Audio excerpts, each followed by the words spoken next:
จงมีแต่พระติตะถาไหลรัตนะพันแผ้วพระแก้วเจ้าตั้งสามภาการด้วยความเคารพนอบนบปูจาขอย่อมือ10 นิ้วไว้สาปาละมีธรรมครูบาอาจารย์พระมหาเถรานุเถระพระเถระพระเจ้าพระสงฆ์ทุกรูปทุกตนด้วยความเคารพขอความสุขความสัตย์ดีจงมีแก่ศรัทธาญาติโยมท่านสาธุชนนักศีลนักบุญทุกท่านมาปะกันละเนอมาปะกันแล้วกับรายการมรดกธรรมล้านนากับตนตัวแห่งกระผมอัตมภาพพระครูสังฆลักษณอัตรัตนสิริเจ้าอาวาสวัดหาริกาลามสันมณะตำบลต้นทงอำเภอเมืองจังหวัดละปูนก็ได้นำเอารายการมาพบกับศรัทธาญาติโยมท่านสาธุชนนักศีลนักบุญทุกท่านกันเป็นประจำทุกวันพุธเวลา3:30 นาทีถึง5:00วันนี้ก็มาปะกันเป็นวันพุธที่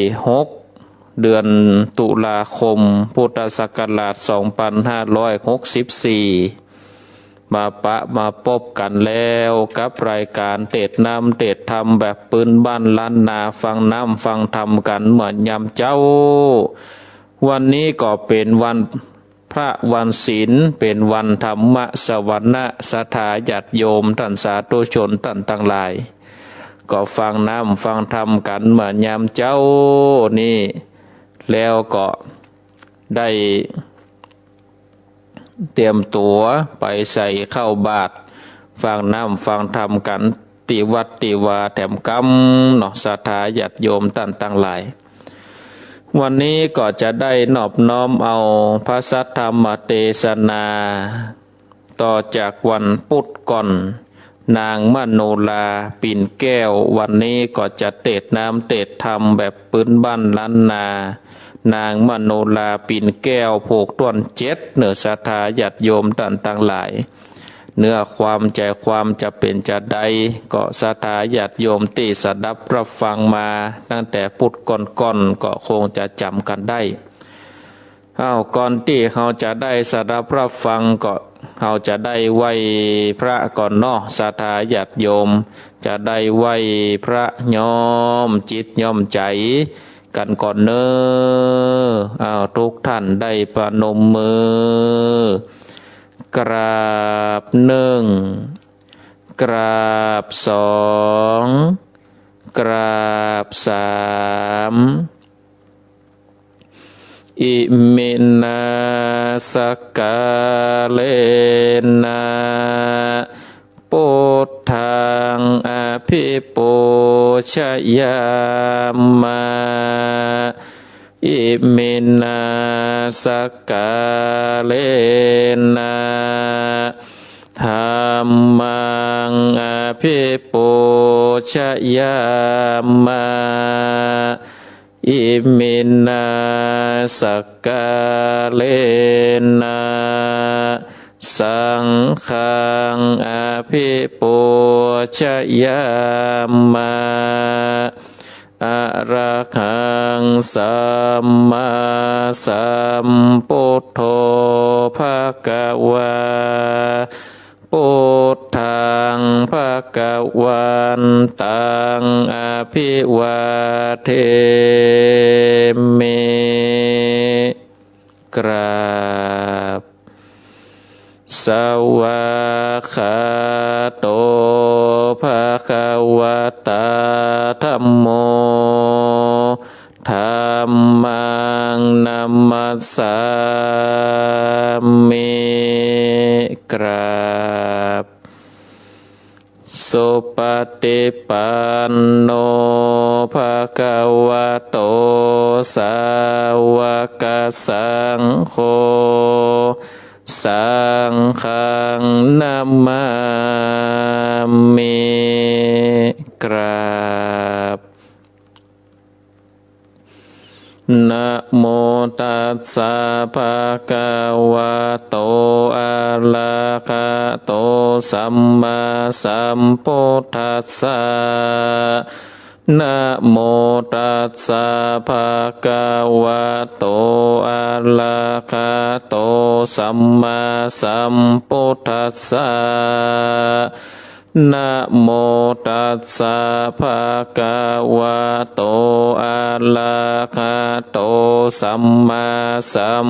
พุทธัสสะกราบหนึ่งกราบสองกราบสามเอาละศรัทธาญาติโยมท่านทั้งหลายเฮาได้ย่อมจิตย่อมใจกล่าวกรรมปูจาพระรัตนตรัยเป็นที่เรียบร้อยเนาะศรัทธาญาติโยมเอาละศรัทธาบ่คือได้เสียเวลาก็เจิญจวนป่อออกแม่ออกศรัทธานาบุญทุกท่านได้ตั้งอกตั้งใจสดับรับฟังพระสัทธรรมเทศนาอันมีชื่อว่านางมโนลาปิ่นแก้วผูกตวนเจ็ดเป็นแบบเบาล้านนาต่อไปเจิญจวนฟังเนอ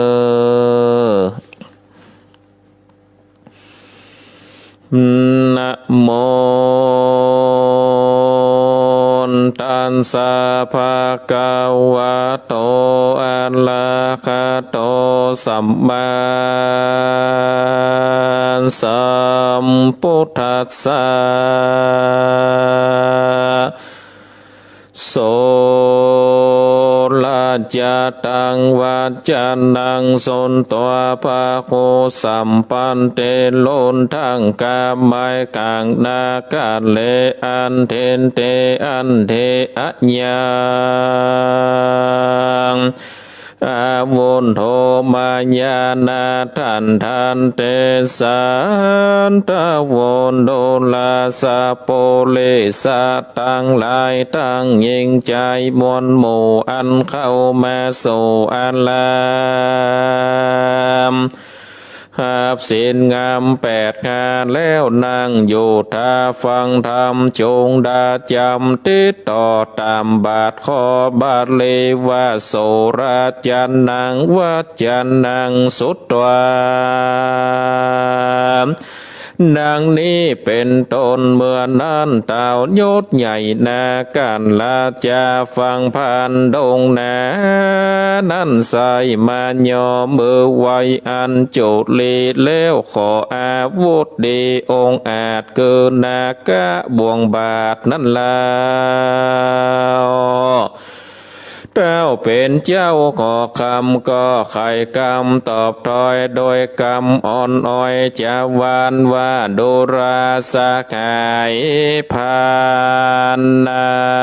เฮ้ยหนุ่มเนาอันว่าสัมปติเมืองเขานิลาวมีมากบอกกันอย่าเกืองขี้เงินคำเมลา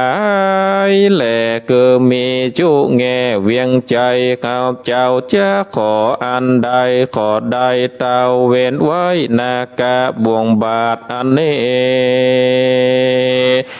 เฮาบ่อาจจากปันยังของเตรียมตันแต่เก้าเหตุเป็นของเก่าปินตาสืบกันมาแต่ไทยเขามีไว้เป็นอาวุธยามพญาคุดสัทโธเข้ามาโจตอนตาหรือจากมาฆ่าตื่นญาติกันมีนาคาบวงบาทวิเศษจากป่าพ้นเขตวำวายกันว่าโคตรต่างหลายมวลหมู่บ่อาจโซพระจร จากดอยโขนบอนจะบินไหวนาไก่ไปและนาพันเหยแมนว่าตันเตาต้นภาพดาวนากาจากไข่ขีดยาโอกาสว่านากะบวงบาทนั้นสายจากคือบ่อได้เด่นเลพันดงเลหนุ่มเนาตั้งก้มเก้าตนสารจะวอนวันจันใจว่าโดราตาวไทยขอใจขาดนี้บอกเคยขออันใดสร้างสิ่งอันคักยิ่งเสมอตาจากอุปมาเปรียบไว้เป็นดังดอกไม้ขาดน้ำเมินยิ่งล้ำเด่นเลฝนบอกมีตกตอดเตียงแข้งขอดตายไปก็อุปมาดังเต้าอยู่ภาพดาวเมืองบนได้เกิดฝนตกต้องลงสู่ห้องปันทาเวคือดวงเดดอกไม้จมจืนควายอันนาขอราชาตันตามีใจจืดแย้วเจยบานเมลาจาองคารโปงขาดคือนาคาบวงบาทอาจกราปั่นคือข้าเอาไปเต้าขอใจนาการลาดฟังโอกาสไขปานแล้วผ่านดงตานมากล่าวตนตานเต้าผ่าปาลาปิจาตลาดนาตวนทีเกิแมนตีกองทำว่าอันผ่านดงดำนิสัยเกยคือชีวิตกูไว้จุโนนมันมีกุลหลายแหล่จะกวนแผ่วางปานแตนกุลมันอย่าจะแม่นกูจากความแน่ตายไปบอกกินแหน่งใจแต่เล่านากาลาจะเจ้าเกิดแล้วใจพองแผ้วยินเดชแล้วไขว่าเตกล่าวต่อวันดุราเจ้าหน่อยหนอพันภัยกรรมอันใดนั่นเล่าอันที่เจ้าผ่าตันนาเขาบอกคือไก่กากาดแก้วจากคือได้แล้วจูอันแล้วเต้าขอจันเจ้าฟ้าก็คือเศษนากาแกว่นใจอันอยู่ไกลกองตาไปนำมาไว้วาดเอานากาบวงบาทนั่นเล่าคือพันหนุ่มดาวบาดเดียวพันดงเขียวป่าไม้ก็น้อมไว้วันตามานาสาจมเจินเปติตื่นยินดีและนาอันว่าพรานดงดานนั่นใส่กันว่ามันได้นากะบวงบาทจากดาวราชบานดานก็มีใจบานจื่นจ้อยใครกล่าวถ้อยยินดีแม่นบนมีปลายนาการนาโต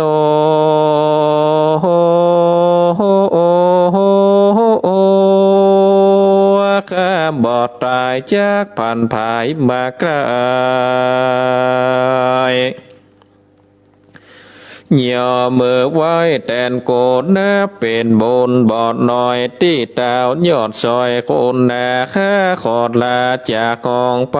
สู่เตต้องเมืองบนแล้วผ่านไปสนหนุ่มดาวก็ไว้เต้าเจ้าบานดานเต้าผู้บานนาการลาดก็ป่าเจ้าหน่อยนาดผ่านไปจากกอดใจที่อยู่บายนาสู่วังทานผ่านดงดานบอดจากอดเดียวดันกว่าเข้าทำแล้วดันลงน้ำบันเดียวแล้วรีบเร็วโพดออกมาไปนอกเมืองโคดนั่นแหละนาโซโลนทางโกอันว่าปูนตากาผ่านปาดนั่นสาย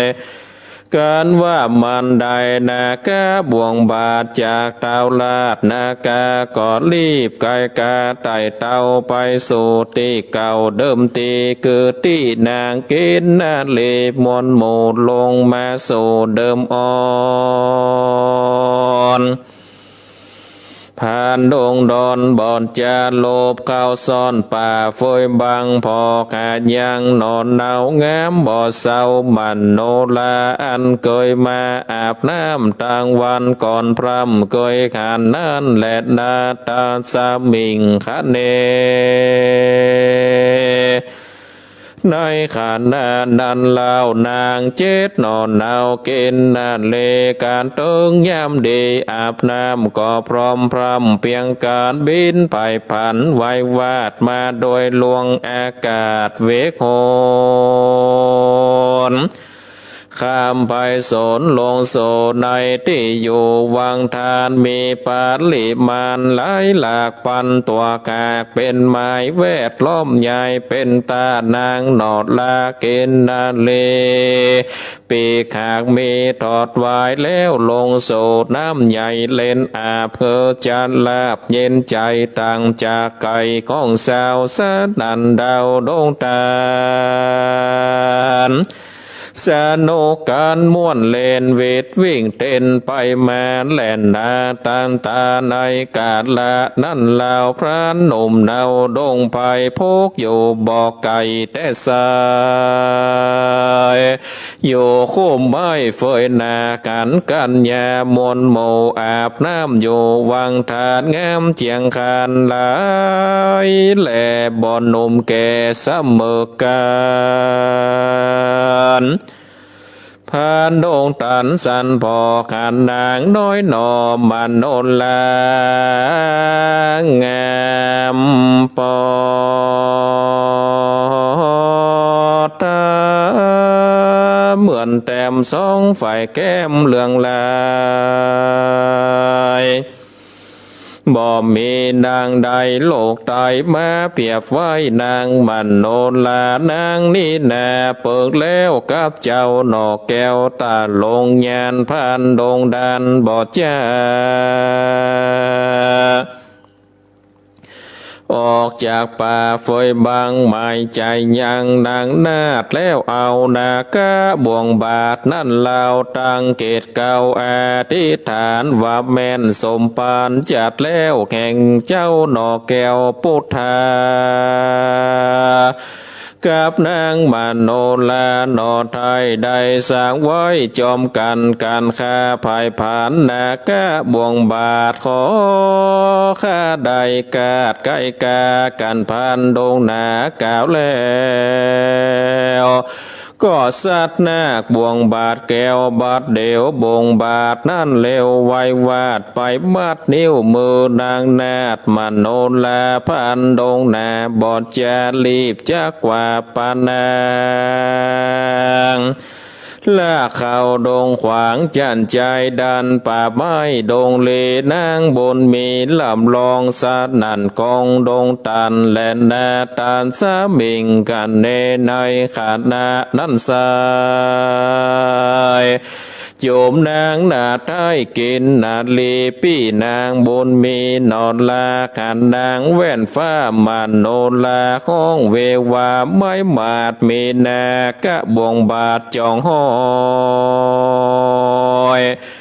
มาดยางนิ้วก้อยนางไว้มีพันบาปใบจากลากปานางจากให้เนจมกินนาเลมวนหมู่อันอาบน้ำอยู่เนืองนั้นกันเขาเล็งหันบ่จ้าก็รีบขึ้นสู่ตาไปบนโกลาคนสั้นสาวของเอิ้นเป่าคากันเอาปีกและหางไผ่มันซุบสอดแล้วบินไปจอดคนไกลตั้งจากไข่กาโอตามกลางหมู่เดียวกันว่าโอเอ็นนอโอเอนอได้ดงตันที่นี่แต่ก่อนกี้เมินนานเขาเคยสำลานหมวนเล่น เวทวิ่งเต้นสนุกใจบ่มีภัยไม่เดือดมาบังเกิดเขาลาบาดนี้นาน้องลาได้ทุกโศกาเกิงเกสันใดเดชนั่นเล่าจากคือน้องเนาเตรียมใจปนโพยภัยเอาไม้นางนาไทยกินดาเลต่างขายวาเตกล่าวถอยไข่สาซ้อยจอมการทุกปะวันโศกตองปาบ่อาจช่วยน้องมาโนลาคือป้นจากกังกาไม่มาดเกิดนากาบ่วงบาดพันไพรต่างมีใจจักแตกหัวอกแยกจากกันแล้วภายผ่านบินกว่าด่านข้ามป่าไปโสนไปโดยเวโหนอากาศก็ไปโศไกลาดคิเลก็ไขวาตีบอกเก่าเกิดตนตั้นเต้าปิตาตั้งมันดาแม่ไทยแลนาตามมาทางปากกาเซนโตสันธาอาคาสัทธาอันว่าสัพพัญโยพระพุทธเจ้าโตนั้นเป็นเก่าติโลกาจารย์ไขนิตันไปแจงพระจิงแสงเตสันนาว่าภิกเวโดลาเปโกตั้งหลายอันเป็นสายอเรญาจาตบ่ปัมมาตั้งธรรมปั้มเพ่งธรรมพาเสดปาคือเกินสวนสันเดอันว่านางกินนาเลมวนโมกันมาลอดโซขอจานก็ปาการไปไกลโนบน้อมไว้พ่อแม่จะเก่าแก่กินยาวาบาดเนนา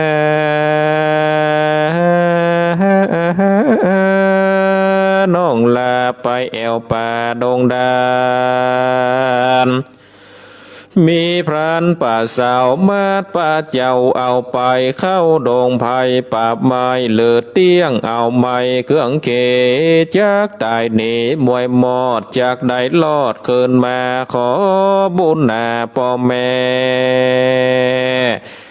ได้คู่แก่ความนายเต้าขอดใจอุตุมไกลาดกับนางน้อยนาเทวีฟังกินนาเลมวนหมู่มากล่าวโอไข่ปันก็ปากันสะดงสติฟุ้งตกใจข้าเองนายที่สันเกิดสอดดันลายแสงว่าสายล้อมแปงลูกน้อยพรานจ่องคอยปาไปเป็นกำได้ตอบสายจริงได้ใกล้เครื่องเกเจ้าโปเลไกลาตกไม้มาดเลือลายน้ำตาใหญ่อาบนาทุกเต้าฟาดล้อมมาส่วนนางใจยาแม่เจ้า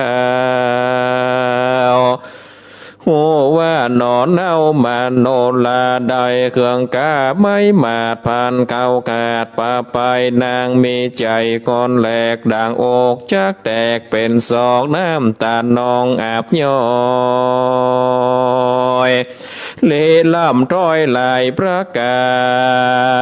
รว่ากรรมสร้างมาปานจากหลากเงินลูกผาไก่กาโอ้ยนอมาโนลาลูกแม่ขอบุญมาแผ่ช่วยกำเถิดหลวงล้ำไพมานนางขอใจแม่เจ้าก่อนย่อมือต่างเก้าอธิษฐานแล้วจะขานโอกาสว่าผลตอมเทวสังขโยฟังลาฟงเทพดาวโยปาแผ่นดาวโลกาโยปาลาเต้นตองคำเกตทองปัทเวโยตามดงเลปากกว้างตามตาตั้งสาคอนข้าขอวอ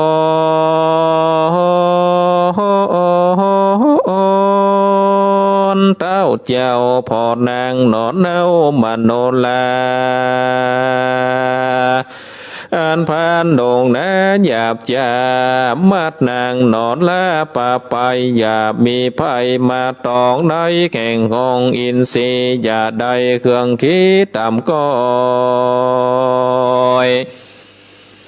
ในจื่นจ้อยเกินวันปานได้ผ่านปอกเตาเคินมาที่เก่าโปนเลนางเตวียอดซอยเลล่ำถอยลายพระกันส่วนเต้าผู้บานยศอาจหันนางน้อยนาเตวีโตเครื่องขี่เอาไม้ลิลำไข่นานาก็ไข่ขี่แย่โอกาสเป็นโอวาทจะสอนว่าสลีบางอ่อนเฮ้ยนอนเนาอย่าโศกเศร้าโศกาปาลิเวตานาของให้จงอดใจไว้ตามธรรมว่าคนนานหนามในโลกย่อมมีโศกทุกโศกโศนการย่อมแผ่ผันความเงียงบ่มันเตี้ยงไปมาเป็นธรรมดาแก่โลกไตบ่เวทไว้ยิ่งใจมีเกิดแก่เจ็บมาตายปัดภาคบ่พ้นจากสงสารตามกรรมป้าปันสร้างไว้บอกก่อนได้เป็นพันแม่นหากันเต้าฟาดยังตายความแน่เป็นผีบ่เว้นหนีก้อยกาดบ่เว้นขาดเสียคนอย่าเล่นลนลำตีจูงแปลงใจกี้เจยบานการมองผ่านเอาไม่บอกก่อนจากได้เป็นยาจงปิจารณาสันติคือแมนตีตามลายว่ากันคนใดตายนั่นลาวแมนพ่อแม่เจ้าสองขาตั้งวงศาปิดน้องมาแวดซองลายลามแล้วห้องให้ตามบอกเกือตาเป็นเลือดแดงแพงให้แต่เจ้าย่อหอดแรงบอกขาดคนก้อยกาดมอนหลันนาบอกอาจเกินมาสักผู้ไหวนาโซเป็นคน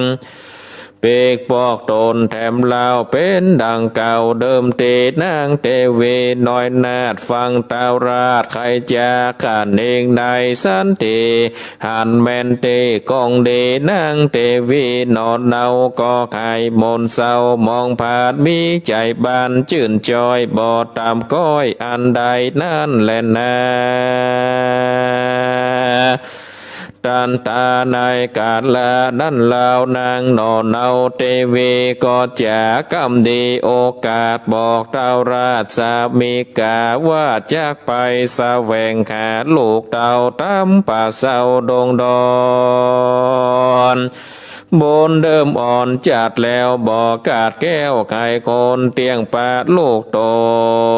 นั่นหน่อยพงอ่อนหน่อยมันโนลาอุตมภาราชาเต้าลาดก็โอกาสจากใครว่าการนางจากไปสอดลาตามในป่าดงนาเพื่อสาแวงหาลูกน้อยอันตามก้อยเครื่องเกจงสวนสาเดเตียงเต้าอย่าโศกเศร้ากันได้ของมีใจโจกวางสมฝ่ายอังใจไม่ได้ป้าบุญภายลูกลาปันไหวแน่เกินมากันเต้าโอตมผ่านลาจาก่าวแล้วนางหนอแก้วเตวีก็กี้ผมดีปาบาทลีฟไหวนาพันภายปาปาลีวันหลายมวลมากบินออกจากเวียงใจข้ามดงภัยแจ่มใจลอดป่าไม้เข็มมาปานก็ป่าปาลีวันมวลหมู่เหินลงสู่จิมข้างที่น้ำกว้างโบการล้านเนก็ปากินนาดเลซ่อนใสขาโลกไทยมาโนลาแลนา เตเนจากวันนาจะเล่าถึงพรานหนุ่มเน่าดงภัยก่อสัตว์นากะบวงบาดไปถูกตองมัดเอานางนาดน้องมันโนลาก่อนรีบป่าด่วนแควโซดันดาวดงตันป่านางใบพันจันใจดังกล่าวไว้คนลางอาทานยังไปแจงพระจิงแสงเตสนาว่าพิกเวดุราภิกขุทั้งหลายตนเป็นสายอริยเจ้าโตกามเจ้าภาวนาส่วนวานางมาโนลาอ่อนน้อยถูกผ่านมาดนิ้วก้อยจูงไปนางมีใจหม่นหมายลองลำหายเจตนำตาลิลำแจโอกาสวันดุราพันเข้ากาดเฮ้ยผู้ใหญ่สั่งมาดขับไว้สองมือเป็นดังลือนันโสดข้ามีโตสั่งจาขอโคนาข้าหน่อยได้วางปล่อยบ่วงกองอ่านมัดมือน้องไว้มันข้าจากเตียวด้านลำบากสั่งจากละข้าถูทายขอมีใจภายโพดแก่เจือกนันโสดวางปันขาจากภายผันเตียวไตตามผ่านผู้ใหญ่ไปดีข้าบ่หนีไปนาบ่จากกว่าไปไหนอุปมาข้าคอยเป็นดังไก่น้อยนั่นแล้วอยู่ในมือเจ้าเป็นไม้จากบีบก็ตายกาดก้อยจากปล่อยจริงลอดได้ป้นขอดเครื่องขี่ผ่านดงลีนั่นผ่านดงรีนั่นสายฟางนางนาไทยไข่ปานใจตันอ่อนอ้อยก็จริงได้ปล่อยผ่อนเบาบางรีบเอาปีกแหลกหางนางนั่นใส่ลงไว้บ่จะเปื่อบ่คือนางกว่าบินเดชแล้วผ่านดงเลเข้ากาดจักแก่นาจักแก่ยังนากะบวงบาทนั่นสายนางนาไทยมันโนลาก็ไขขีญาบอกกล่าววันโนราผ่านหาดแก้วดงตานอย่าได้ภายผันถูกต้องยังคือตัวแก่งน้องมันโนลาเป็นดังลือจานั่นสายจงคู่ไว้ใส่ใจว่าอันเจือไข่แข่งข้าเป็นข้าติดยาเจ้าฟ้ายศอาจข้ากุนจาดปักษาอยู่ปาลาดาวเขตแดนประเทศไก่โคนโยมโมคนโลกตายไปบ่ได้ดิลีปะเวณีแต่เก้าสืบตอดเล่ากันมาว่ามนุษย์สารโลกละขันแต่หน้าบอกขันใจแม่นางปักสีใดแผกเบาบอกหักเผาจะเจือใดต้องเนื้อมานุสาจือว่ายิงนั่นนาหยาบจ้าจากมีโทษกว่าถึงตายแต่ยังไม่เว้นไว้ว่าผู้นั้นใส่สมถะอาจหรือเป็นจะเชื่อตาลงกลหรือผู้มีบุญนมเนาหรือผู้เป็นป่อเจ้ากันเดจริงจังปนเครื่องเกตนั้นโสดบ่มีโทษอันใดแลนนาตันตาในกาลละนั้นผ่านน้อยนาดก็รีบแกนากะบวงบาทนั่นลาออกจากมือหนอนเน่ามันโนลาแล้วนางบุญหนาหนอไทยก่อนโนบน้อมไว้อันโจดลีไว้เสิงสองบุญมีพ่อแม่อันอยู่แก่เวียงใจแล้วจากไขบอกเล่าว่าโดราพ่อเจ้าทั้งสองอย่าใดขี่มองต่ำกอยกองหาโลกน้อยคืนวันกำมาตันจากลากย้อนผ่านป่ากากป่าไปเป็นกำใดนั่นใส่มันลอดควายตวนถูกคือตัวโลกเครื่องกีขอเทวีนอนนาวดังปอด เจ้าเวนโตดอย่าได้เขียวโคดโกธาคือมโนลาลูกลาเวนวันหน้าลูกบอดตายจากผ่านผายมาไวพ่อแม่ไทยสองขาการมโนลาน้อยนาดก่าวเสียงขาดสุดกำพันดงดำบอดจ้าจามนางนอนละมันโนลาเกินรีบไกลกาไปก่อนมันก็สนโดยไปเต้าไม่ใจไปสู่ในที่อยู่อุนตันละนากรเพื่อเอาใส่สมอนนอนละถวายเจ้าฟ้าสุนทานากุมารเต่าด้านดงดานจ้านใจก่อไปลอดดอยใหญ่สมการมีต่างจากภายผันเป็นจ้องชื่อว่าประตูปองหิมมาปาน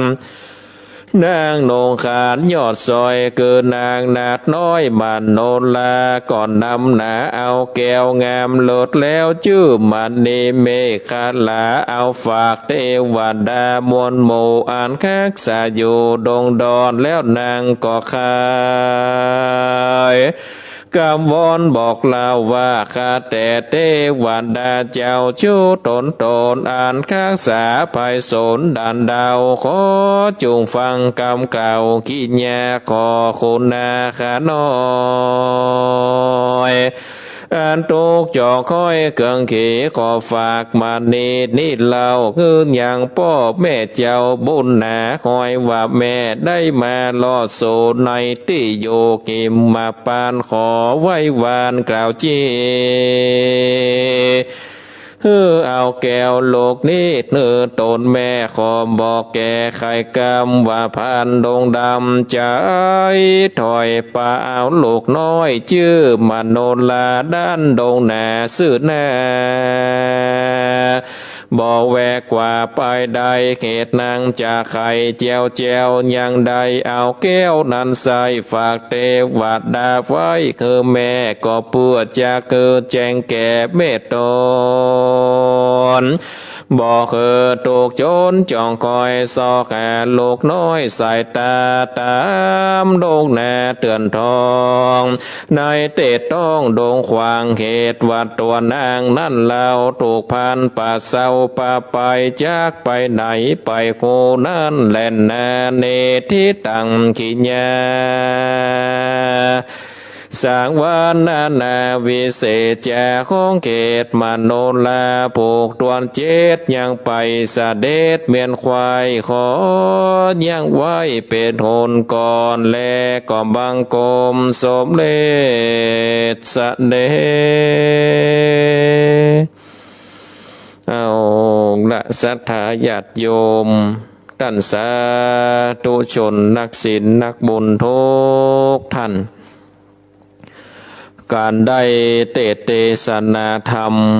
เป็นพระธรรมเทศนาแบบเบาโบราณล้านนาก็ปริปุณังจบลงไปเป็นที่เรียบร้อยต่อไปก็จะได้เป็นการได้สรุปเนื้อกาใจความสำคัญคือกับศรัทธาญาติโยมท่านสาธุชนนักศีลนักบุญทุกท่านได้สดับขับฟังกัน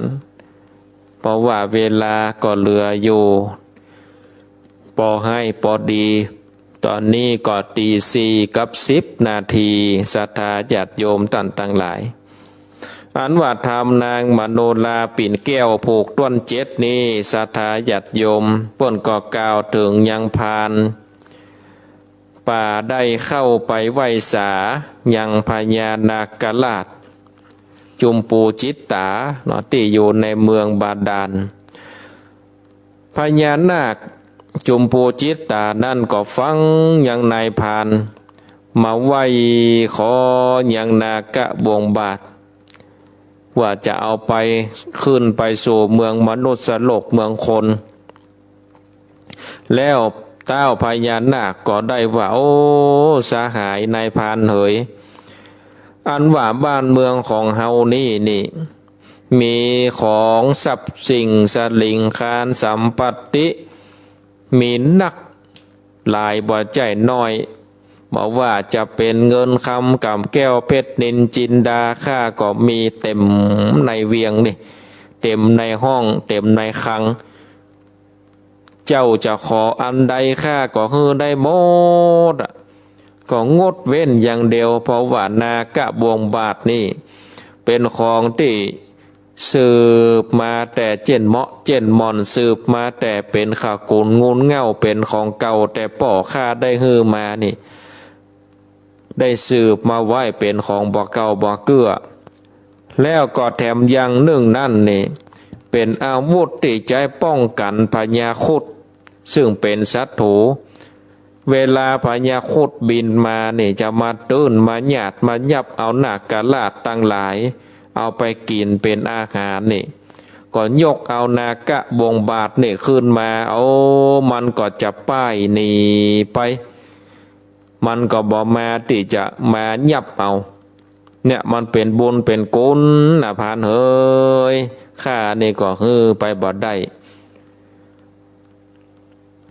เมื่อนั้นในนายพานก็อู้จาสะปะสะปันจาวอนวานหนอสถาญาติโยมจักเอาแม่น้ำตั้งห้าว่าโอ้ป่อพญานาคเป็นสหายเฮยตั้นก็เกิดพอหรอข้านี่ตั้งแต่เขาได้คือสัญญาสัจจะวาจาเป็นเพื่อนกันแล้วนี่เป็นสหายกันแล้วนี่ข้าก็บอกเคยขออะไรอย่างตั้นสักกำเตือนนาตั้นลองเกิดพอหรอข้าก็บอกเคยขออย่างตั้นกำเตือบอกว่าจะเป็นทรัพย์สินอะไรอย่างตั้งหลายนี่ข้าก็บอกเคยขอถ้าว่าจะอุปมาเนี่ยเปรียบเหมือนดอกไม้นี่ที่อยู่ในบ้านในเมืองกันว่าฟ้าฝนมันบาตกลงไปมันก็จะแห้งจะเขียวก็จะตายไปกันว่าคนเฮานี่อยู่ในห้องเมืองคนก็ดีเป็นดอกดวงไม้เป็นดอกไม้ก็ดีนี่การว่าฟ้าฝนตกต้องไปจอยฮดไปเอาก็จะมีความจมจื่นยินดีนะขอป่อพญานาคราชมีใจดีๆจึงเป็นตนบุญมีปัญญาแล้วก็มีพละกำลังอันมากหนักขอเพื่อมีลาจะองค์การเฮือนากะบงบาทข้าไปขึ้นไปสู่เมืองคนกำเตยเต้าพญานาคนี่ก็ได้เกิดว่าโอ้บาดเดียวนี่นะพานนี่ก็เป็นคนที่เคยช่วยชีวิตเขาไว้ถ้าบอกมีนายพานคนนี้เขาก็จะต้องตาย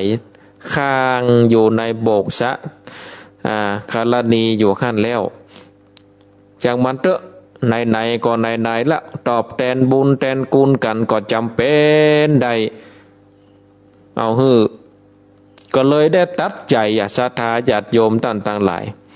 ได้ตัดใจยกเอานากะบงบาทฮือกับนายพานไป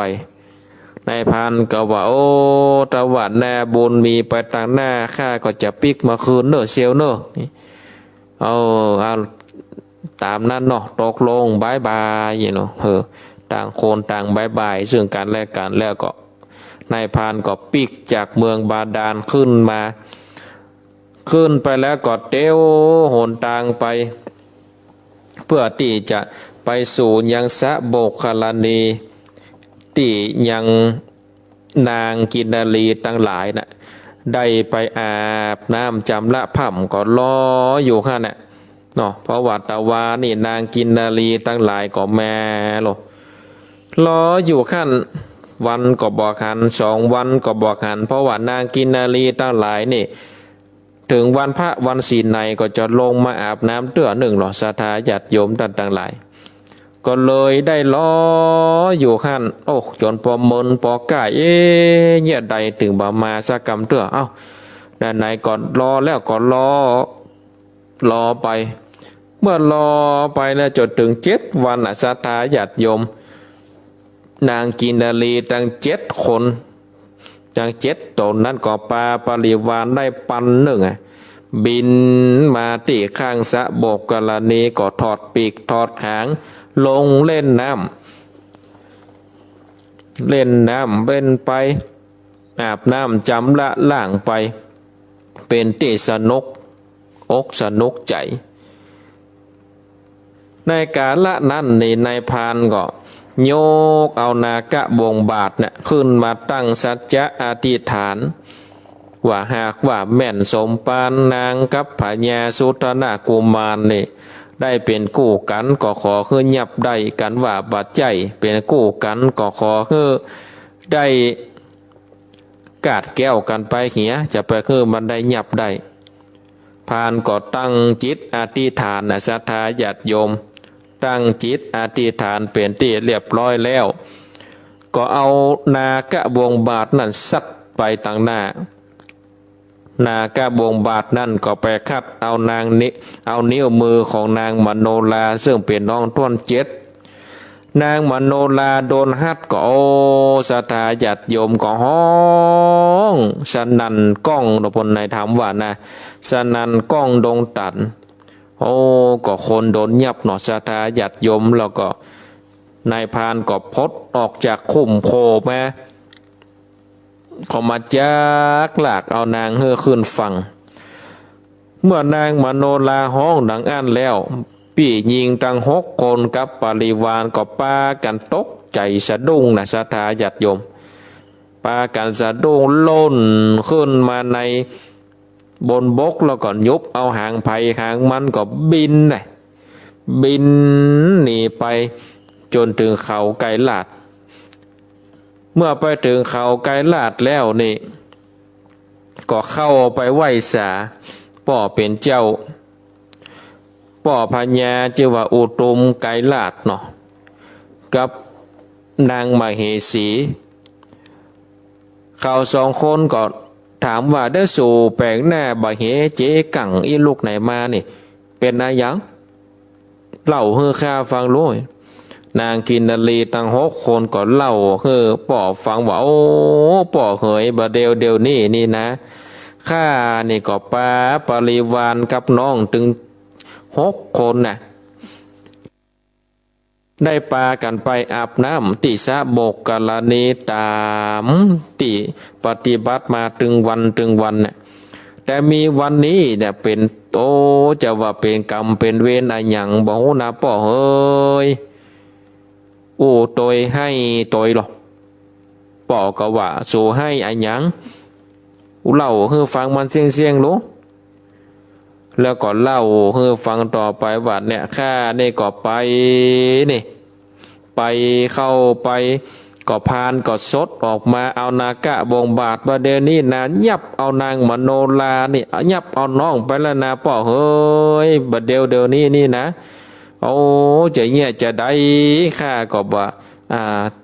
จะดุงตกใจกลัวนะป่อเนาะบ่สามารถจะช่วยน้องได้ก็ฟังหนีมารายงานป่อนะโอ้นางผู้เป็นแม่ได้ยินอ่านแล้วก็ให้ศรัทธาญาติโยมท่านต่างหลายว่ามันเป็นกรรมเป็นเวรตั้งใดอีล้ำเหลือญาติใดก็อยู่ด้วยกันเป็นบอกโอ้กี่คนก็มายับเอานางมโนลาคนเดี๋ยวนี้ไปก็ยกมือไหว้ไปมือสาไหว้หาเทวบุตรเทวดาหรอขอเทวบุตรเทวดาอันอยู่รักษายังดงหนาป่าไม้อันรักษายังอยู่ในต้องเตดปาลาอยู่นี่ก็ขอจงได้ปกปักรักษาอย่างนางมโนลาเพื่อได้อยู่ดีมีสุขหลอดพ้นจากสัพพทุกโศกโรคภัยนี่วอนเทวดาหรือไว้สาหาเทวดาแล้วก่อนนางเนี่ยก็คิดว่าโอ้เฮาจะแย่จะได้ดีเฮาจะแย่จะได้ที่จะได้นางมโนลานี่ปีกคืนมาก็เลยได้อู้ว่าเฮาสมควรที่จะเดินทางไปเสาะหาลูกไปเสาะหานางมโนลาเมื่อเสาะหาแล้วนี่เฮาจะเนี่ยจะได้เนี่ยไปเสาะหาที่ไหนเจ้าพญาอุตุมพระราชก็โอ้กับมเหสีโอ้กับเมียว่าแล้วเฮาจะไปเสาะหาที่ไหนบ่ฮู้ว่า นายพรานนี่จะยับโลกเขานี่ไปตังใดก็มาเป็นตุกอกตุกใจนี่แล้วก็มาโอ้เฮ้อเนาะนางอันผู้เป็นแม่นี่ได้ฟังเนาะผู้เป็นเมียได้ฟังว่าโอ้ดูแลสู่เฮ้ยคนเฮานี่นะมันบาดจากเป็นก็จากตายโลกความพัดภาคเนี่ยมันมีเหมือนกันหมดบอกว่าจะเป็นสัตว์สิ่งหิ่งห้อยก็ดีเป็นคนก็ดีเป็นเฮาเจ้าทั้งหลายก็ดีนี่ก็ย่อมมีความพัดภาคเป็นของธรรมดาถึงว่าตะกี้นะบาดจากเป็นก็จากตายการเกิดแก่เจ็บตายความพัดภาคนี่เฮาอยู่ในวัฏสงสารเกิดขึ้นมาก่อนย่อมมีความพัดภาคเป็นธรรมดาจะฮักกันเต่าฟ้าเพียงใดก็ต้องตายต้องจากกันเป็นธรรมดาผัวฮักเมียนักสักปานใดนี่ก็ต้องตายจากกันเมียฮักผัวปานใดก็ต้องตายจากกันเป็นพ่อเป็นแม่ฮักลูกสักปานใดก็ต้องตายจากกันโลกฮักพ่อฮักแม่สักปานใดก็ย่อมตายจากกันบ่มีไผแต่จะหลีกเว้นได้เฮอสูเนี่ยได้กึดปิดจารณาพอนะว่าจะต้องจากกันไปบาดจากเป็นก็จากตายลูกก็ตายก่อนเฮาก็มีพ่อแม่ตายก่อนลูกก็มีมันก็ตามบุญตามกรรมของไผของมันนะกาสู่เฮ้ยเนาะโอ้ฟังปลอบใจเนาะโอ้นางเทวีได้ยินได้ฟังดังอันก็มีใจจื่นขึ้นมาหน่อยแล้วก็จะออกเดินทางหรอกว่าบัดเดี๋ยวนี้นี่เขาสมควรที่จะออกเดินทางไปเสาะหาแห่ก่อนนะดาวอุตุมพาราจาก็ได้ว่าการว่าเฮาจะไปออกสอดล่าเสาะหาลูกหาเต้านี่มันก็ได้อยู่เพื่อที่ว่าต่อไปตั้งหน้านี่ก็ได้ปะลูกปะเต้านางก็ขอโอกาสว่าข้าก็ขอโอกาสให้เพื่อที่จะเดินทางไปสู่ยังป่ายังดงเพื่อที่จะไปเสาะหายังนางมโนลาซึ่งเป็นลูกป่อพญาก็อำนวยโอใจเฮือไปว่าเดินทางเฮือไปเนอะเดินทางเฮือมีใจมีโจกเฮือได้สมกรรมปรารถนาแล้วนางเทวีกับโดยปริวารก็ออกจากบ้านจากเมืองข้ามป่าไม้ดงลีก็ไปลอดป่าหิมพานต์ก็ป่าปริวารนี่เหินลงสู่หิมข้างติสาบกกรณีก็ปากันเสาะขานางมโนลาแล้วพวกก็จะไปถึงยังพานเนาะยังพานนั่นก็ได้ปาเอานางมโนลานี่เดินทางเข้าป่าเข้าเตือนไปติ๊กๆเพื่อที่จะเอาไปถวายคือพญาสุทธนากุมารเรียบร้อยแล้วนางมโนลาก็บอกว่าโอ้พ่อพานเฮ้ยมามัดสองมือข้านี่อย่างข้านี่เป็นนักโทษล้อ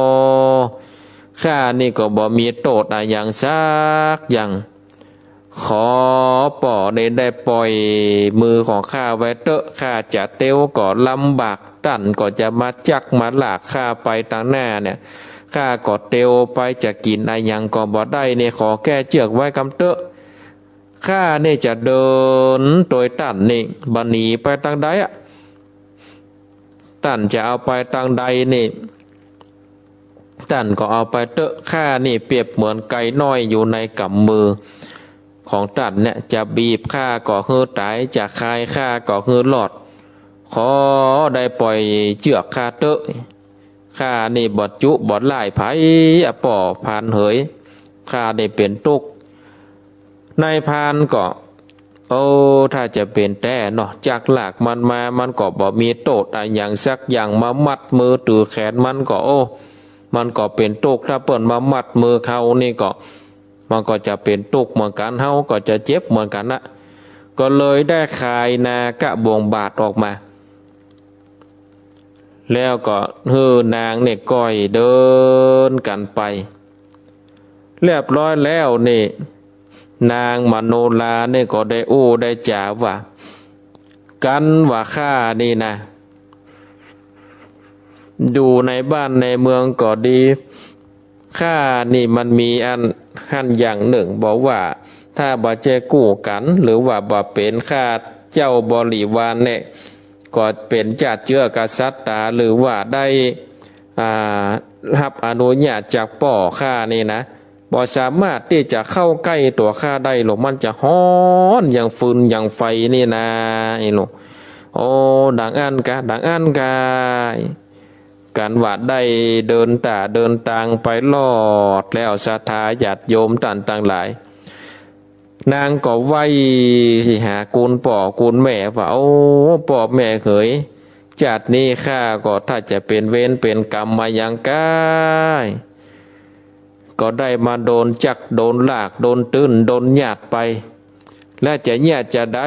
ต่อไปต่างหน้าเนี่ยข้าก็ถ้าข้ายังมีชีวิตอยู่เนี่ยข้าก็จะปิกไปตอบแทนบุญคุณของป่อของแม่เนอบะเดียวนี่ข้าก็ได้โดนยับมาก็เลยจกเอาแก้วเมฆคลาแก่นหนึ่งศรัทธาญาติโยมย่อขึ้นเจาะใส่เก้าใส่หัวแล้วก็วอนหาเทวบุตรเทวดาว่าโอ้สาธุปอดพญาเทวบุตรเทวดาพญาอินทร์พญาพรหมพญายมมาลาดเต้าจตุโลกบาลทั้งสี่ตลอดถึงเทวบุตรเทวดาอันอยู่ยัง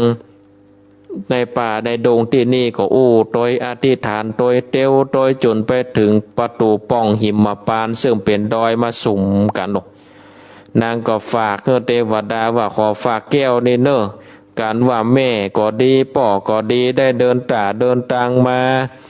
เสาะขาข้าก็ขอเทวบุตรเทวดาได้แจ้งข่าวว่าบัดนี้ข้าโดนพานเนี่ยเงียบไปเดินไปซื่อหน้านี่เนอะเอาแก้วนั้นฝากเทวบุตรเทวดาเพื่อที่จะได้เป็นพยานหลักฐานไว้กับป่อกับแม่ของตัวเก่าอันนี้ก็ได้เป็นการสรุปนะการแจกความสำคัญของธรรมนางมโนลาปิ่นแก้วผูกต้นเจ็ดก็ปริปุณนางโจบลงไปศรัทธาญาติโยมต่างหลายเพราะฉะนั้นก็ถือว่าเฮาได้คติธรรมเนาะศรัทธาญาติโยมเฮาได้คติธรรมว่าเฮาได้ปัดภาคเนาะได้ปัดภาคกันแล้วมันก็เป็นธรรมดาความเกิดแก่เจ็บตายเกิดขึ้นตั้งอยู่ดับไปปัดภาคจากสิ่งที่คักสิ่งที่หวังก็เป็นธรรมดาเนาะศรัทธาญาติโยมต่างหลายเป็นธรรมดาของเจ้าโลกจะไปเครียดมันศรัทธาญาติโยมต่างหลายความเครียดเนี่ยมันบดีหรอกความเครียดนี่เป็นปัญหาสุขภาพแล้วก็เป็นปัญหาชีวิตที่เกิดขึ้นมาหนักในโลกโดยเฉพาะในโลกปัจจุบันนี้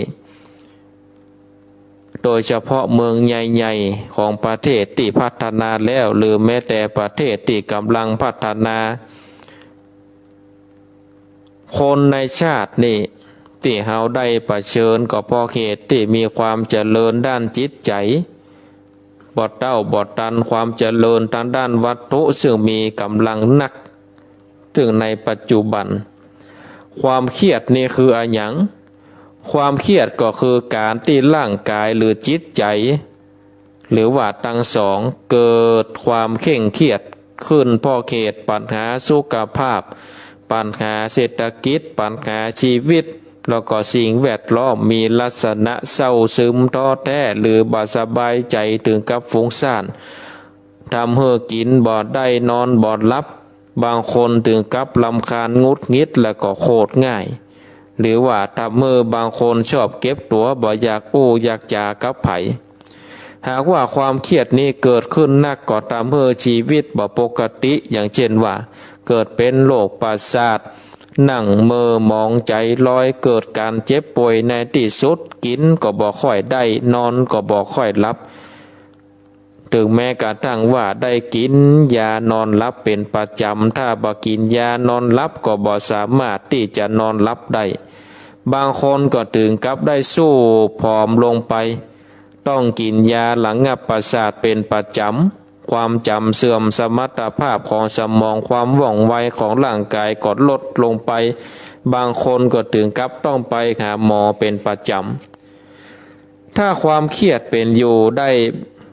ก็บ่สามารถที่จะลดลงได้นี่ศรัทธาญาติโยมก็เป็นผลร้ายต่อสุขภาพกายสุขภาพจิตซึ่งเป็นผลต่อการทำงานการดำเนินชีวิตเป็นอย่างหนักทำเมื่อเกิดโรคต่างๆโดยมาเพราะสุขภาพได้สุดโทรมสำพ้องบางคนนี่ขาดธรรมะประจำใจเมื่อประสบมรสุมชีวิตนักเข้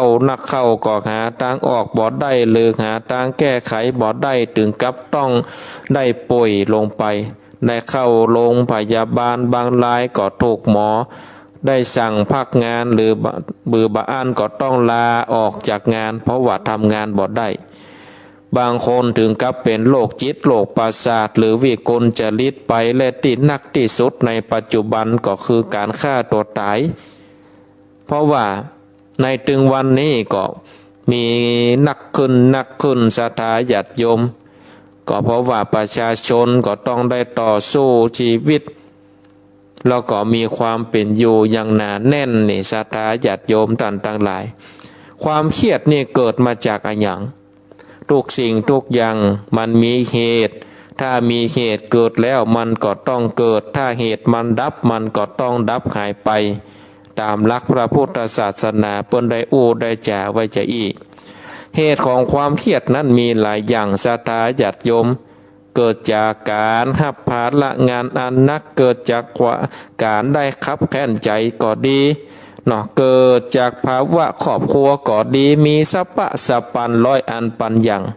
อันนี้อยู่ที่ว่าเฮาจะหาสาเหตุเมื่อมันมีเหตุมันก็มีผลการที่เขาจะได้คลายความเครียดนั่นนี่ตามหลักพระพุทธศาสนาก็คือการนำเอาหลักธรรมมาประยุกต์ใช้ในชีวิตประจำวันของเฮาในที่นี้นี่จะอู้ถึงศรัทธาญาติโยมท่านหลายได้สดับรับฟังเนาะแล้วก็จะได้นำไปประพฤติใจในชีวิตประจำวันอันดับแรกคือความยิ้มแย้มแจ่มใสเพราะการยิ้มแย้มแจ่มใสการทำมือโตเก่าคือล่าเริงบอกว่าจะเป็นไข้หัวในบางเตือบางคราวก็ย่อมทำมือการเครียดนั้นได้คลายลงไปหรือแม้แต่หลังจากนั้นบ่อาจจะคลายความเครียดหรือความวิตกกังวลในชีวิตคือหมดไปแต่อย่างน้อยก็ทำมีจิตใจได้เบิกบานแล้วก็ทำให้คนใกล้ชิดและคนที่ได้หูได้สบายใจขึ้นเพราะฉะนั้นนี่ศรัทธาเราต้องได้ยิ้มแย้มแจ่มใสการยิ้มแย้มแจ่มใสก็ย่อมเห็นได้ชัดในหมู่ละอ่อนหรือว่าเยาวชนที่มีความล่าเริงมีความสนุกมีการยิ้มแย้มแจ่มใสบ่เครียดแล้วก็ปะความสุขได้หนักกว่าคนวัยอื่นอันเป็นธรรมชาติของละอ่อนแม้แต่ในหมู่สัตว์เดรัจฉานลูกของมันก็ชอบวิ่งเล่นสนุกล่าเริงแม้ว่าจะมีภัยอันตรายอยู่ในชีวิตของมันเพราะเป็นธรรมชาติของสัตว์โลกที่อยู่ในปฐมวัยคนใหญ่ก็สามารถทำตนให้ยิ้มแย้มแจ่มใสและบางเตื้อก็ล่าเริงได้แต่อย่าทำตัวเก่าเหมือนละอ่อนคือความขาดความรับผิดชอบในคราวใดก็ตามที่เขารู้สึกเครียดเบื่อหรือกังวลก็ยิ้มทำให้ใบหน้าเบิกบานแม้ในสถานการณ์เช่นนั้นก็จะทำให้ความเครียดลดลงได้แม้แต่คนที่ขี้ประมาหรือมักประมาเมื่อเข้าสู่สมาคมใหญ่เมื่อเข้าปะผู้รักผู้ใหญ่หรือเมื่อเกิดขึ้นต่อหน้าต่อตาสาธารณชนถ้ายิ้มสู้หรือยิ้มเสียก่อนก็จะลดความประมาทและก็ความเครียดลงไปได้เพราะการยิ้มเป็นอุบายความเครียดที่เห็นประจักษ์ได้ว่าในสถานการณ์อย่างอี้เฮาสามารถพิสูจน์ได้แม้แต่ตัวของเฮา ในวันหนึ่งนั่นเฮาก็ควรทำตัวให้ยิ้มแย้มแจ่มใสเหี่ยพ่องก็จะได้ทำให้การคลายเครียดลงไปเพราะฉะนั้นศรัทธาญาติโยมท่านทั้งหลายเมื่อความเครียดเกิดขึ้นมาในจิตในใจเฮาก็สมควรที่จะยิ้มแย้มและแจ่มใสอันที่สองพักผ่อนให้เพียงพอการที่พักผ่อนโดยเฉพาะการรับนอนบ่เพียงพอนั้นก็จะทำให้เกิดโรคภัยไข้เจ็บได้ง่ายเพราะว่าร่างกายของเขามีการพักผ่อนน้อยการสร้างภูมิคุ้มกันต้านทานเชื้อโรคก็บ่เพียงพอเช่นว่าเป็นโรคหวัดได้ง่ายบางคนก็ถึงกับเป็นโรคมึนโรคงงมือสั่นใจสั่นรับนอนบ่เพียงพอคนทั่วไปก็ควรได้รับการพักผ่อนอย่างน้อยก็7-8 ชั่วโมง ส่วนสำหรับนักภาวนาก็รับนอนเพียง4-6 ชั่วโมงก็พอเพราะว่าจิตมีพลังในการได้พักผ่อนอยู่ในตัวคนที่ทำงานหนักหรือว่าทำงานหนักก็ต้องได้รับการพักผ่อนโดยรับนอนให้เพียงพอบางอันแล้วก็จะทำให้ร่างกายของเฮาได้สุดโทรมพักผ่อนสมองจิตใจให้เกิดความเครียดได้ง่ายฉะนั้นก็ควรพักผ่อนให้เพียงพออันที่สามคือออกกำลังกายอยู่สม่ำเสมอเพราะการออกกำลังกายทำให้คลายเครียดได้จะเล่นกีฬาหรือว่าทำงานในบ้านในสวนหรือว่าออกกำลังกายตามสมควรแก่วัยก็ทำให้ร่างกายแข็งแรงแจ่มใสคลายเครียดได้ศรัทธาญาติโยมท่านทั้งหลายแล้วต่อมาอันที่สี่คือรู้จักรักษาสุขภาพอนามัยสุขภาพนี่มีความสำคัญต่อชีวิตของคนเฮานักเพราะคือความสุขและก็ปลอดภัยต่อชีวิตได้นักเฮาจะเห็นได้ว่าคนที่มีสุขภาพกายและสุขภาพจิตสมบูรณ์ย่อมมีความสุขความเจริญในชีวิตได้แต่การที่คนเฮาจะมีความสุขทางร่างกายแล้วก็จิตใจสมบูรณ์ได้ก็ต่อเมื่อเจ้าของรู้จักการบริหารกายและบริหารจิตการรักษาสุขภาพกายให้สมบูรณ์ก็ต้องรู้จักออกกำลังกายรู้จักรับประทานอาหารที่ถูกสุขลักษณะการได้อากาศที่บริสุทธิ์การพักผ่อนให้เพียงพอและการระวังและรู้จักรักษาตัวเก่าเมื่อมีโรคภัยไข้เจ็บส่วนการรักษาสุขภาพจิตก็โดยการนั่งสมาธิเจริญวิปัสสนาบริหารจิตให้เข้มแข็งรู้เท่าทันความจริงของชีวิตดังที่คนจำนวนบัดน้อยในปัจจุบันกำลังสนใจในการปฏิบัติการเพิ่มขึ้นถือว่าเป็นการแก้ความเครียดได้แถมประการหนึ่งอันต่อมานี่ก็คือการพักผ่อนหย่อนใจพอการพักผ่อนหย่อนใจทำให้คลายเครียดลงไปได้เช่นว่าไปพักผ่อนหย่อนใจตามสถานที่ต่างๆก็ได้คลายเครียดไปบ่มกมุ่นอยู่กับกันกับงานพรพักผ่อนแบบใดก็ตามที่ว่าเฮาถนัดศรัทธาญาติโยมท่านทั้งหลายและอันต่อมาคือรู้จักสันโดษ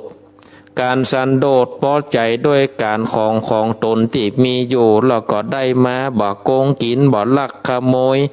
ได้มาเท่าใดหรือมีอยู่เท่าใดก็พอใจเท่าอัน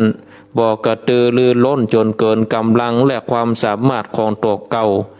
ยินดีพอใจด้วยกู้ครองของตัวเก่าบ่ท้อใจน้อยใจในโชควาสนาของตัวเก่า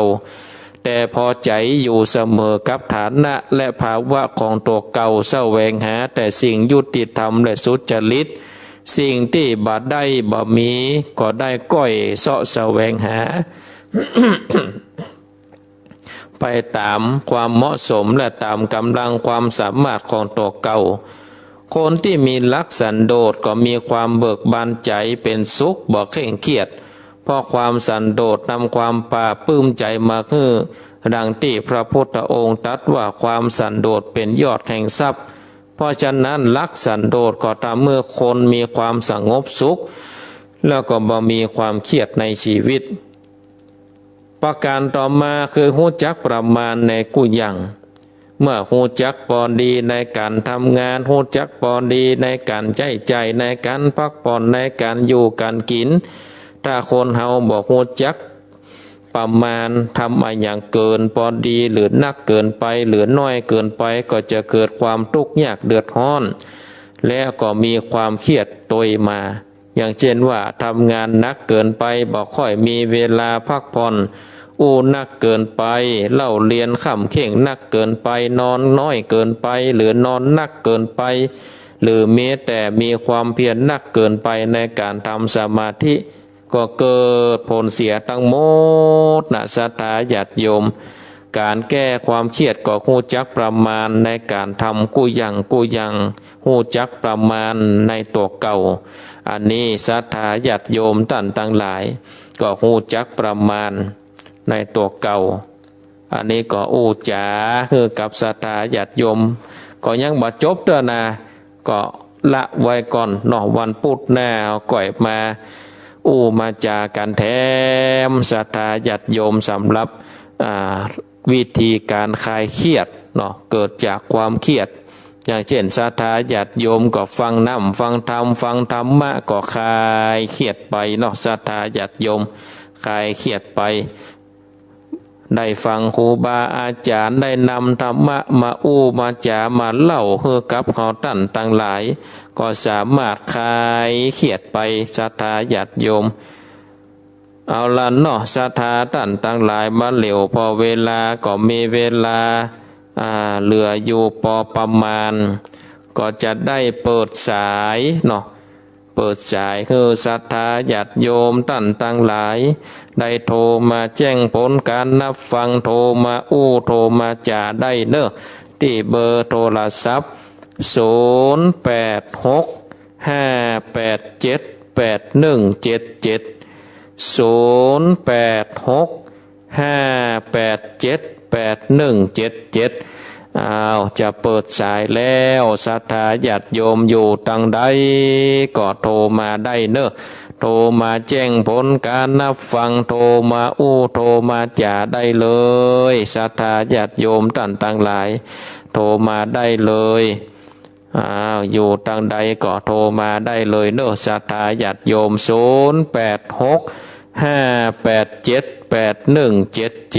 จะเลินปอนกับไว้สาครับท่านพระครูป่อน้อยบุญปานครับผมฟังหาท่านพระครูอยู่เนอะฟังอยู่เนาะโอ้โหเตือนสติกันได้ดีขนาดมันอยู่ที่สติเนาะนะกะคนเฮาต้องมีสติยิ้มแย้มแจ่มใสลูกทุกโศกโรคภัยหายไปหมดสิ่งอยากจะรู้ว่านานากาเมื่อฝั่งจะหนาวแล้วเนอะหมอกลงแล้วพระครูดีละกาปวดยิ่งขยะหายไปทั้งวะทั้งใต้บุระ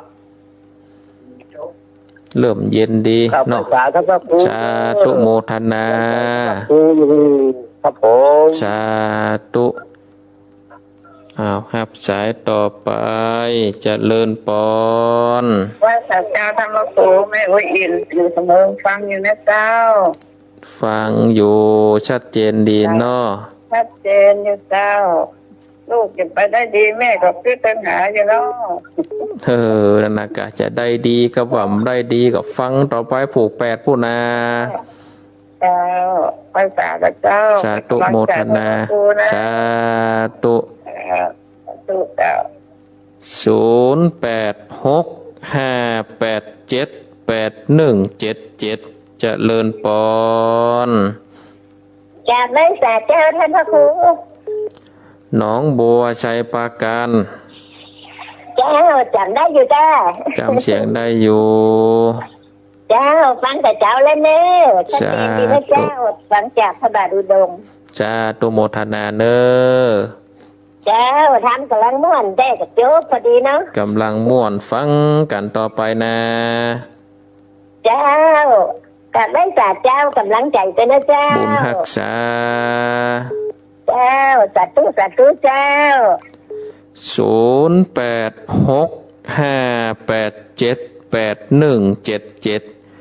0865878177 0865878177เจริญปอนเจ้ากราบไหว้สาเจ้าท่านพ่อครู แม่สายพิน จำเสียงได้ก็เนาะ จำได้กา เจ้าเสียงดังฟังชัดดีเนอร์ท่านพ่อครูเนอ เสียงดังฟังชัดเอาบทก่อนเอาข้าวให้หน่อยกา ว้าว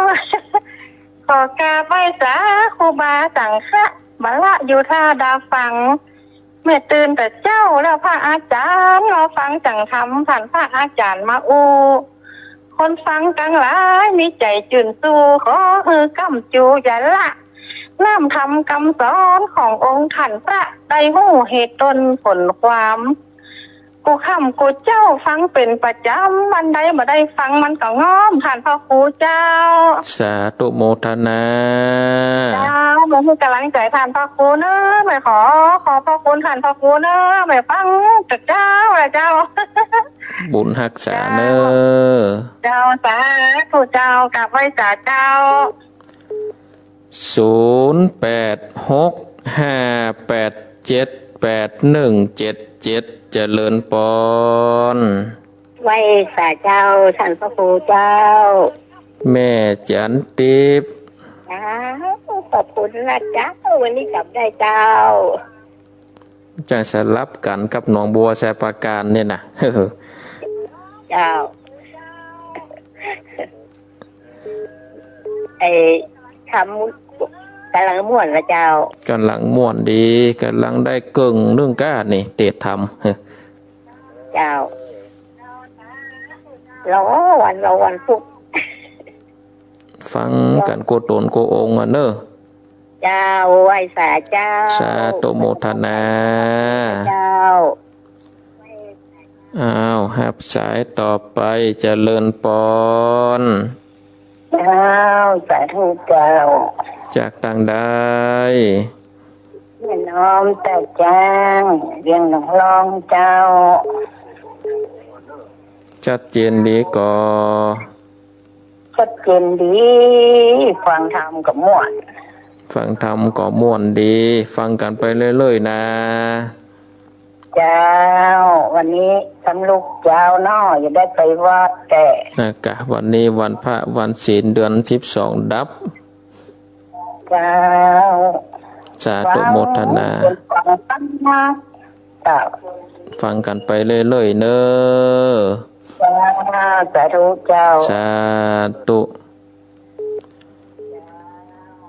0865878177 เจริญปอ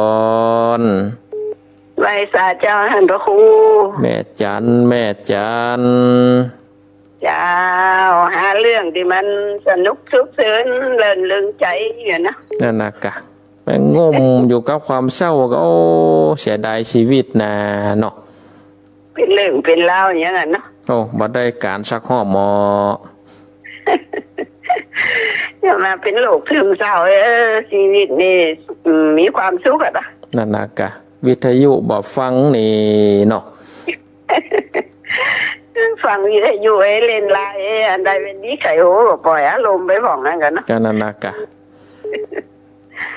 เกิดมาแล้วกันหาความสุขใส่ตัวเอาแสวงหาธรรมะใส่น่ะในชีวิตด้านฝ่ายเนาะนั่นนะกะเจาะบุญบารมีใส่ตัวติ๊กๆนะเนี่ยสุดยอดแล้วเจ้าสเจนนี่เนี่ยเจ้าสาธุโมทนาเอาไว้สาเจ้าหับสายต่อไปเจริญปอนเจ้ากราบไหว้สาเจ้าท่านพระครูแม่สุเตี้ยศิลปรสิเตี้ยมันคงหลับปุ่นเด้อตื่นขึ้นมาก็ได้ยินเสียงน้ำเสียงธรรมมันได้อย่างนี้ผูกต้นเจ็ดแล้วเนาะเจ้าผูกต้นเจ็ดแล้วกำลังเข้มข้นเด้อเจ้าบุญยังมีอยู่เพราะว่าเขาตื่นขึ้นมาเขาได้ยินเสียงน้ำเสียงธรรมเอาธรรมะธรรมโม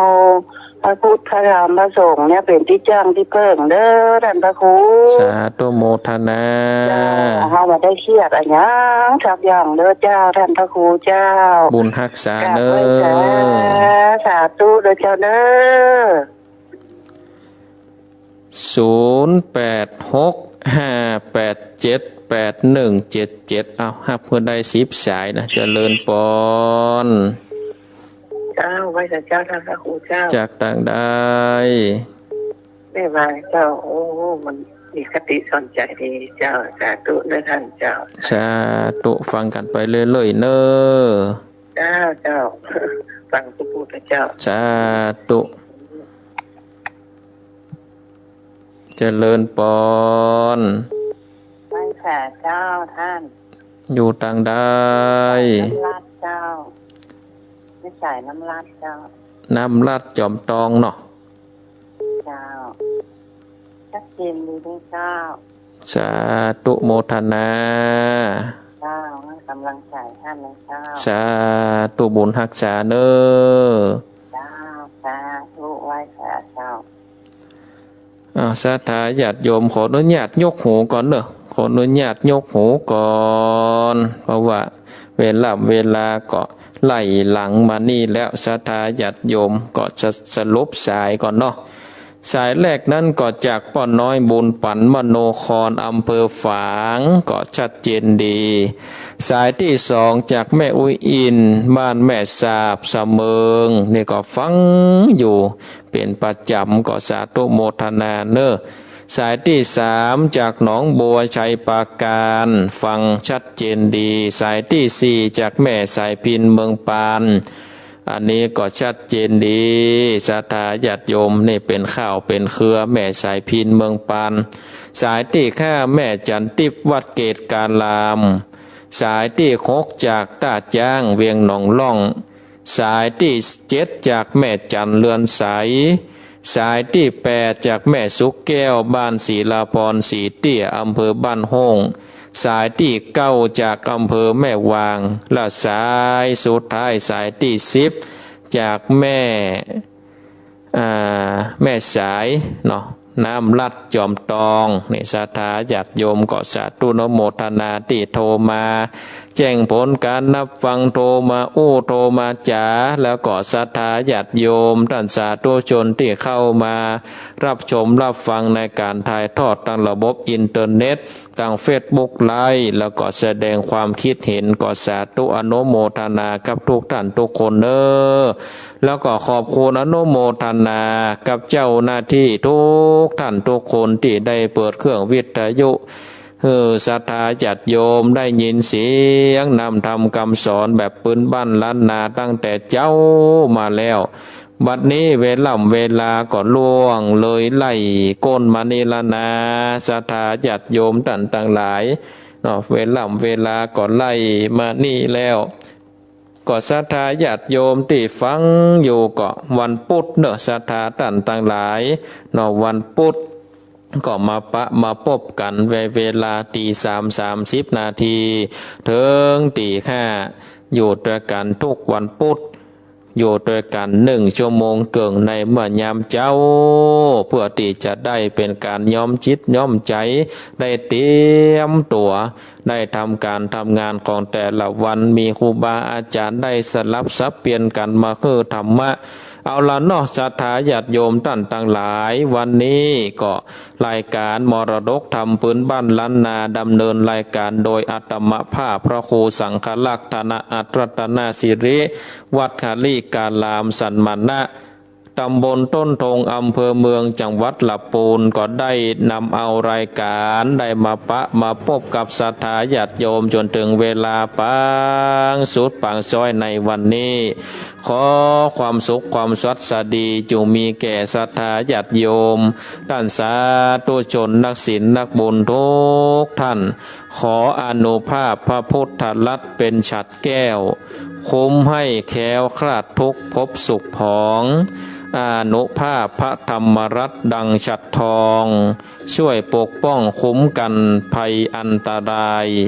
ขออานุภาพพระสังฆรัตน์เป็นฉัตรโชค กำจัดโรคร้ายรับระงับหายล่มพระราชาบารมีที่เพิดพายบันดาลให้เย็นยอดตลอดปีอายุวันโนสุขังพลัง